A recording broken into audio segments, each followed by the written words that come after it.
Well, mabuhay, maligayang pagbabalik sa aking YouTube channel. Finally, na-announce na nga ang comeback teleserye ni James Reid, of course. Siyempre, ayun na nga, ni-reveal na rin na si Catherine Bernardo, ang kanyang leading lady, sila naman na magkasama. So, ang tawag sa kanila, Cat Reid, di ba? Although, even before pa naman, maingay na nalalabas na. But anyways, dito sa interview na to noon, na-reveal ni James.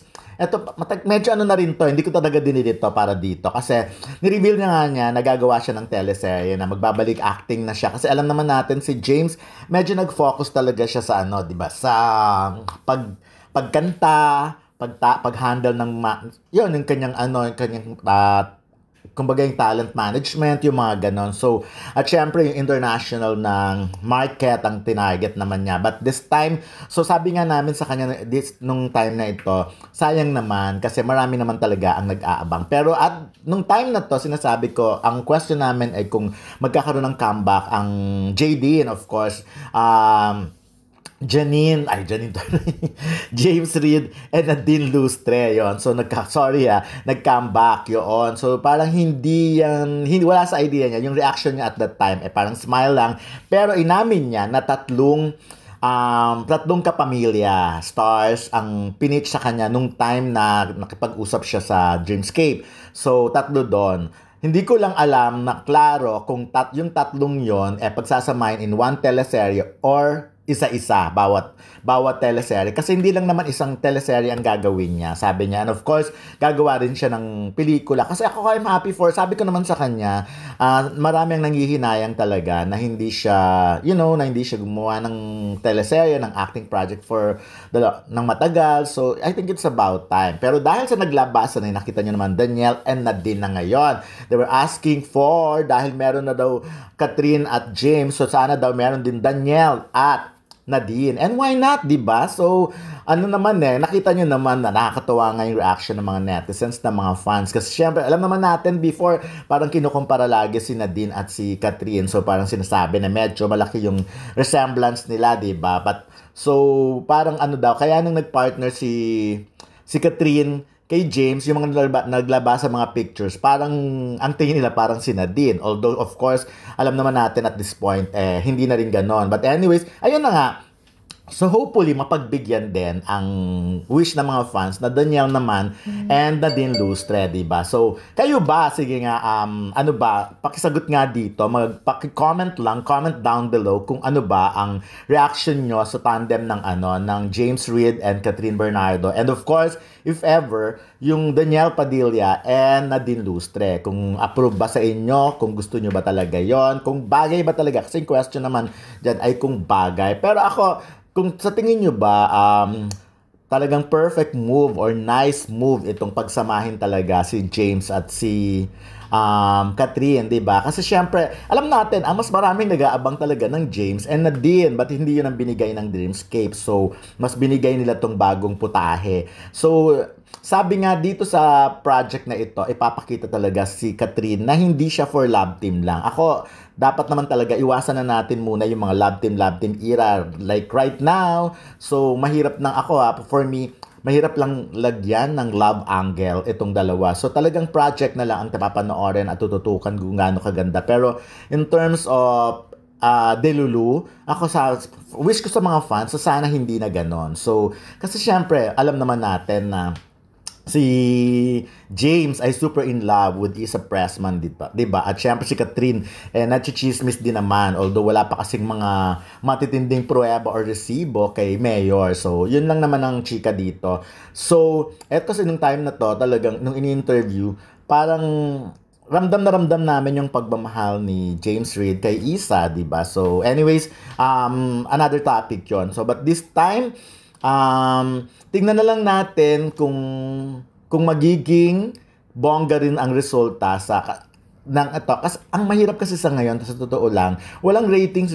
May ratings pero mahirap i-compare. Kasi alam naman natin na ang laki ng binaba ng viewership sa mainstream, 'di ba? So talagang malaki. Like lagi kong ang ginagawang sample noon. Dati ang normal rating ng mga teleserye ay 18, ganun 23, 24, yung mga ganyan, 'di ba? So pati nga ang noontime show dati umaabot siya ng mga 12, 14, 15, yung mga ratings noon. Pero dahil sa nagbago na nga, nag-iba na ang himig ng sitwasyon ngayon na mas gusto yata ng mga tao talaga na manood na ng sariling time nila at hindi na yung tinututukan talaga yung oras na yon. So, ang nangyayari ay wala nang nakita nyo naman ang rating ang noon time ngayon, di ba parang 4, ang Eat Bulaga 4.5, mga ganon. Tapos parang mataas na ang 7 or 8 before.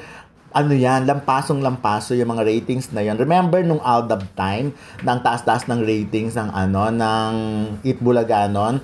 Ang rating ng Showtime at that time ay 4%, 5%. Ngayon, yun ang rating ng Eat Bulaga. So, ako at ang pinakamataas na Showtime ay 8 nga. So ang bababa. But anyways, tignan natin kung ito bang mga teleseryeng ito ang makakapagpabalik ng ng interest ng mga manonood sa mainstream. So kaya lang nga iba na kasi ngayon, 'di ba? Kahit na meron ng mainstream, kahit maglabas tayo ng ganyan sa mainstream TV, ang nagiging problema nga ay napapanood na rin kasi sila sa iba't ibang platform. Like halimbawa, meron na rin mga YouTube, meron na rin sila mga sariling meron silang platform, like mga ganyan. So, mahirap na din. At ang mga tao ngayon ay hindi naman nanonood sa oras ng halimbawa, kung ang time slot nito ay 7 p.m. to 8 p.m., hindi na ganon, di ba? So, hindi sila mag-aabang. Kung pwede, hintayin na lang nila pag halimbawa, pag gabi na, kung kailan sila may time manood. So, yan.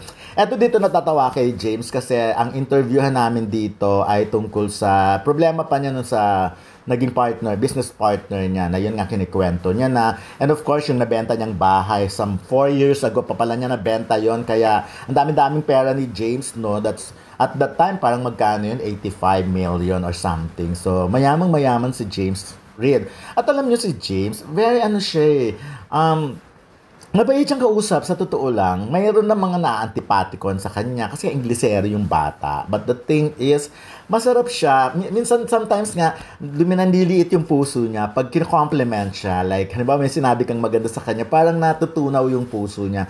Ganun ang pagkakakilala ko at nakikita ko kay James. Pero of course, straightforward siya. Yung halimbawa, tinanong ko siya, was there a time na nang cheat ka ba talaga? Kumbaga, nang cheat, nagulat siya.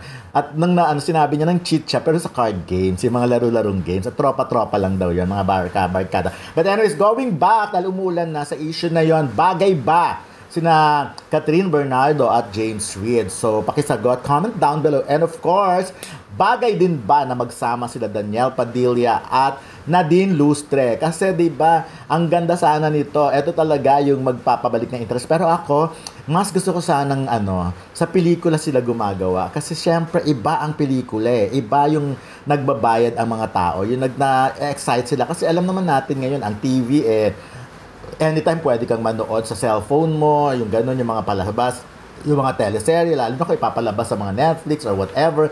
So, gano'n. Unlike pag pelikula, di ba talagang makikita mo yung interest, yung mga tao mismo, mga fans mismo ang nagpo-promote at pinapakita nila na nagpupunta sila sa sinehan, nakatutok sila at nag-video. Tapos, yun nga, eto na lang, tingnan na natin. Sa look nila, di ba? Sino makakapagsabi, di ba, na darating din ang time na ganito? Unlike before, di ba, parang magkaribal kasi sila, di ba? Jadine versus Katniel. Ganun ang dating pataasan ng ratings, pakabuga ng teleserye, yung mga ganun. So, medyo malabo na siguro or pwede pa bang mangyari yung Liz Ken or Liza Soberano and Enrique Hill. But anyways, let's focus now sa ganito. So, nakikita nyo naman, in terms of chemistry, kayo na magsabi kung mas may chemistry ba ang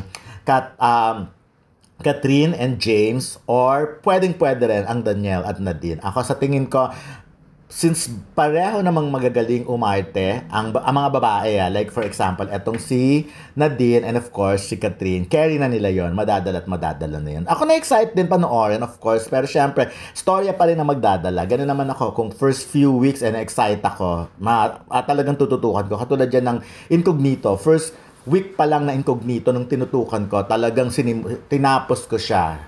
hanggang dulo. Inabangan ko talaga. Yung eto lang, It's Okay to Not Be Okay. Yung medyo dahil napanood ko na yung version talaga ng Korea. So, yun lang. But anyways, pasagot naman, comment down below. Bagay ba sila? At bet na bet nyo ba talaga itong mga